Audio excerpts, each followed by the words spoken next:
Paulo continua dizendo, ora, no versículo 9, os que querem ficar ricos caem em tentação e cilada, e em muitas concupiscências insensatas e perniciosas, as quais afogam os homens na ruína e na perdição.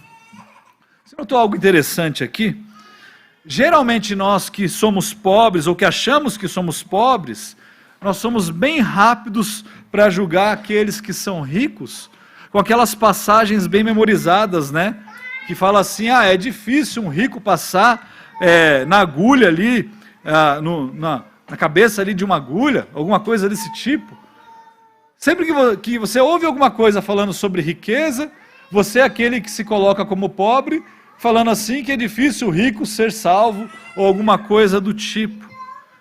Mas nós corremos para nos tornar ricos que nem eles, ou vivemos como eles, gananciosos, buscando mais e mais coisas. Mas Paulo, ele não disse isso. Ele está falando aqui, não com os ricos, mas ele está falando com aqueles que têm o desejo de se tornarem ricos. Esse que é o ponto aqui. Com os ricos ele trata em outros pontos, em outros textos.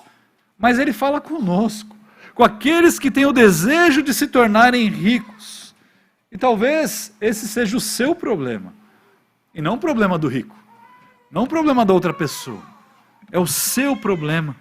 Então ele conclui o pensamento dele no versículo 10, dizendo o seguinte, porque o amor do dinheiro é raiz de todos os males, e alguns nessa cobiça se desviaram da fé e a si mesmos se atormentaram com muitas dores. Talvez você não chegou a esse ponto ainda. Talvez isso seja pura incompetência sua, de não se tornar rico, ou talvez seja misericórdia de Deus e não permitir que você se torne rico, para você não ser levado pela sua própria cobiça.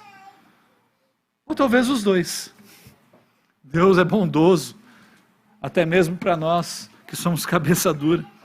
Mas note uma coisa, Paulo ele manda Timóteo, ou você, o homem, ou a mulher de Deus, a fugir dessas coisas, a fugir desse desejo.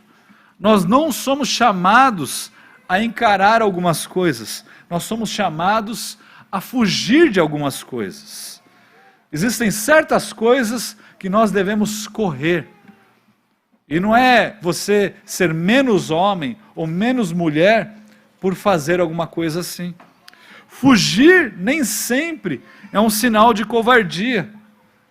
Ou você acha que você vai ser o machão enfrentando um leão. Fugir não é sinal de covardia, é sinal de sabedoria muitas vezes. Há uma grande diferença entre nós termos inteligência e nós termos sabedoria.